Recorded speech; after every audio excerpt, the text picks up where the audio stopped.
नमस्कार दोस्तों, जय हिंद और वंदे मातरम। मैं अमितेश त्रिपाठी और आप देख रहे हैं पेंशन जंक्शन। यहां आपको सिर्फ खबरें नहीं दिखाई जाती, बल्कि हर अपडेट की सच्चाई, उसका असर और उससे जुड़ी जरूरी जानकारी बिल्कुल आसान भाषा में समझाई जाती है। इसलिए अगर आप चाहते हैं कि EPS 95 पेंशन, EPFO नियम, वरिष्ठ नागरिक योजनाओं और सरकारी फैसलों से जुड़ी हर बड़ी जानकारी सबसे पहले और सही तरीके से आपको मिलती रहे, तो अभी इसी वक्त चैनल को सब्सक्राइब जरूर कर लीजिए। दोस्तों, मई 2026 में EPS 95 पेंशन भोगियों के लिए कई महत्वपूर्ण बदलाव और नई अपडेट सामने आई हैं, जिनके बारे में जानना हर वरिष्ठ नागरिक के लिए बेहद जरूरी हो गया है, क्योंकि आज के समय में थोड़ी सी लापरवाही आपकी पेंशन रोक सकती है, भुगतान में देरी करा सकती है या मिलने वाली राशि कम कर सकती है। दोस्तों, अगर आपकी उम्र 60, 65 या 70 साल है और हर महीने पेंशन आपके जीवन का सबसे बड़ा सहारा है, तो आज की ये जानकारी आपके लिए बहुत ज़्यादा महत्वपूर्ण होने वाली है। बहुत से लोगों को आज भी अपनी पेंशन से जुड़े नियमों की पूरी जानकारी नहीं होती। कई बार बैंक सही जानकारी नहीं देता, कई बार परिवार वाले खुद नियमों को ठीक से नहीं समझ पाते और कई बार EPFO कार्यालय जाकर भी लोगों को स्पष्ट जवाब नहीं मिल पाता। लेकिन अब जो नई बातें सामने निकल कर आई हैं, उन्हें नज़रअंदाज करना भविष्य में भारी परेशानी का कारण बन सकता है। इसलिए हर पेंशन भोगी के लिए इस समय पूरी तरह जागरूक और सतर्क रहना बेहद ज़रूरी हो गया है। दोस्तों, सबसे बड़ी खबर उन कर्मचारियों और पेंशन भोगियों के लिए सामने आई है जिन्होंने हायर पेंशन ऑप्शन के तहत आवेदन किया था। सुप्रीम कोर्ट के फैसले के बाद EPFO ने मई 2026 में इस प्रक्रिया को और तेज करने का निर्णय लिया है। जिन लोगों ने 2022 या 2023 में आवेदन किया था लेकिन अभी तक उन्हें कोई अंतिम जवाब नहीं मिला है, उन्हें अब इंतजार करने के बजाय खुद कार्रवाई करनी चाहिए। अगर आपके पास एप्लीकेशन रेफरेंस नंबर मौजूद है तो उसे लेकर अपने नज़दीकी EPFO क्षेत्रीय कार्यालय जरूर जाएं। कई मामलों में दस्तावेज वेरिफिकेशन, तकनीकी जांच या रिकॉर्ड अपडेट लंबित होने की वजह से फाइलें रुकी हुई हैं और केवल एक विजिट से प्रक्रिया आगे बढ़ सकती है। दोस्तों, हजारों ऐसे पेंशनर्स हैं जिन्हें आज भी उम्मीद से कम पेंशन मिल रही है, जबकि रिकॉर्ड के हिसाब से वे ज्यादा राशि पाने के हकदार हैं। इसलिए अब समय आ गया है कि हर वरिष्ठ नागरिक अपने अधिकारों को समझे। बहुत से लोग आज भी केवल 1000 रुपये या उसके आसपास की EPS पेंशन प्राप्त कर रहे हैं, जबकि आज के महंगाई भरे समय में इतनी राशि से गुजारा करना बेहद मुश्किल हो चुका है। लेकिन कई लोगों को ये जानकारी ही नहीं होती कि अगर उनकी नौकरी 10 साल से ज़्यादा रही है और उनकी पेंशनेबल सैलरी सही तरीके से रिकॉर्ड में दर्ज हुई थी, तो वे अधिक पेंशन पाने के पात्र हो सकते हैं। इसके लिए सबसे पहले अपना PPO नंबर निकालना ज़रूरी है। उसके बाद उमंग ऐप या EPFO कार्यालय में जाकर अपनी पेंशनेबल सैलरी और सर्विस रिकॉर्ड ज़रूर चेक करें। कई बार पुराने रिकॉर्ड में गलत एंट्री, अधूरी जानकारी या तकनीकी गलती की वजह से कम पेंशन तय हो जाती है। अगर समय रहते रिकॉर्ड में सुधार करा लिया जाए तो भविष्य में मिलने वाली पेंशन राशि बढ़ सकती है। इसलिए केवल हर महीने पैसे आने का इंतजार मत करिए, बल्कि ये भी जांचिए कि जो रकम आपको मिल रही है वो वास्तव में सही है या नहीं। अब दोस्तों, बात करते हैं उस परेशानी की जिससे हर महीने हजारों वरिष्ठ नागरिक परेशान रहते हैं। बहुत से लोग शिकायत करते हैं कि उनकी पेंशन समय पर खाते में नहीं पहुंचती। सामान्य तौर पर EPS 95 पेंशन महीने की पहली तारीख तक बैंक खाते में भेज दी जाती है, लेकिन कई बार भुगतान 4 या 5 तारीख तक भी पहुंचता है। इसके पीछे मुख्य कारण बैंक और EPFO के बीच वेरिफिकेशन लंबित होना होता है। अगर किसी महीने आपकी पेंशन नहीं आई तो सबसे पहले घबराने की जरूरत नहीं है, बल्कि कुछ जरूरी चीजें जांचना बेहद जरूरी है।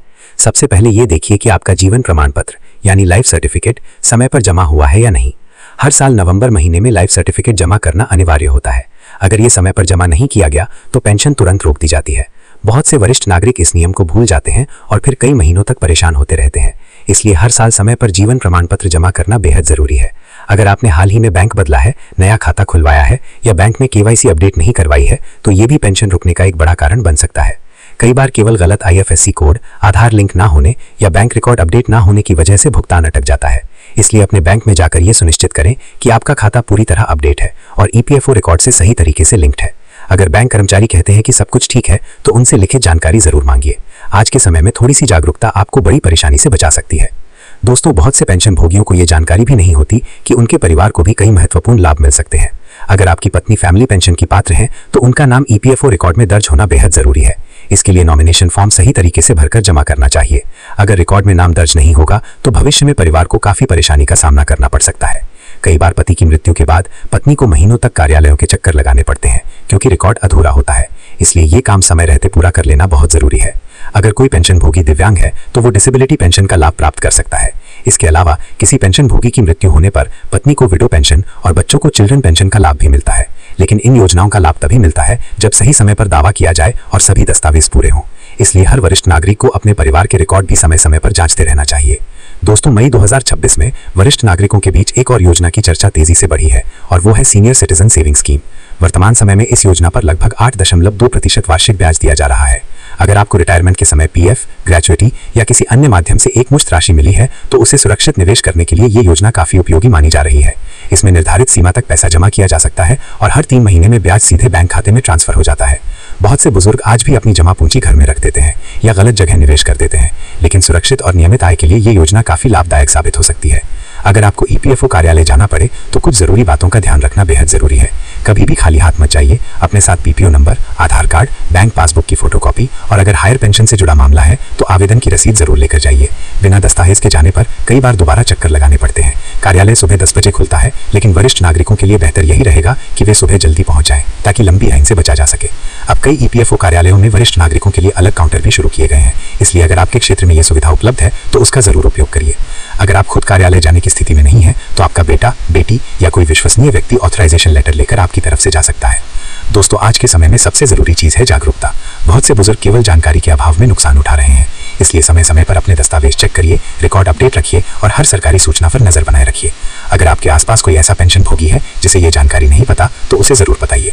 कई वरिष्ठ नागरिक ऐसे हैं जो मोबाइल या इंटरनेट का इस्तेमाल नहीं कर पाते और सही जानकारी तक पहुंच ही नहीं पाती। ऐसे लोगों तक सही जानकारी पहुंचाना भी एक सेवा है। बहुत से लोग सोचते हैं कि अब उम्र हो गई है तो बार बार दस्तावेज देखने या दफ्तर जाने की क्या जरूरत है, लेकिन सच्चाई ये है कि आज के डिजिटल समय में रिकॉर्ड अपडेट रखना उतना ही जरूरी है जितना पेंशन मिलना। छोटी सी गलती कई महीनों की परेशानी बन सकती है, इसलिए हर पेंशन भोगी को साल में कम से कम एक बार अपने सभी रिकॉर्ड जरूर चेक करने चाहिए। अगर आपके बच्चे या परिवार वाले आपकी मदद कर सकते हैं तो उनसे सहयोग जरूर लीजिए, लेकिन हर चीज खुद भी समझिए, क्योंकि ये आपकी जिंदगी भर की मेहनत की कमाई है और इस पर आपका पूरा अधिकार है। अगर आपने अभी तक अपना जीवन प्रमाण ऑनलाइन जमा करना नहीं सीखा है तो इसे सीखना भी जरूरी हो गया है। आज कई बैंक और कॉमन सर्विस सेंटर ये सुविधा दे रहे हैं, जिससे बार बार दफ्तर जाने की जरूरत नहीं पड़ती। दोस्तों, याद रखिए, पेंशन कोई एहसान नहीं बल्कि आपकी जिंदगी भर की मेहनत का अधिकार है। आपने वर्षों तक नौकरी करके देश की सेवा की है और अब आपका पूरा हक है कि आपको समय पर सही पेंशन मिले, इसलिए किसी भी समस्या को हल्के में मत लीजिए। अगर पेंशन देर से आए, कम आए या रुक जाए तो तुरंत कार्रवाई करिए। जरूरत पड़े तो लिखित शिकायत दीजिए और उसका रिकॉर्ड अपने पास सुरक्षित रखिए। अगर आपको लगता है कि ये जानकारी हर वरिष्ठ नागरिक तक पहुंचनी चाहिए तो इस वीडियो को जरूर शेयर करिए और पेंशन जंक्शन को सब्सक्राइब करके जुड़े रहिए ताकि भविष्य में कोई जरूरी अपडेट आपसे मिस ना हो। अपना ध्यान रखिए, अपने दस्तावेज सुरक्षित रखिए, समय समय पर रिकॉर्ड अपडेट कराते रहिए और किसी भी अफवाह पर भरोसा करने से पहले सही जानकारी जरूर जांचिए। धन्यवाद। जय हिंद।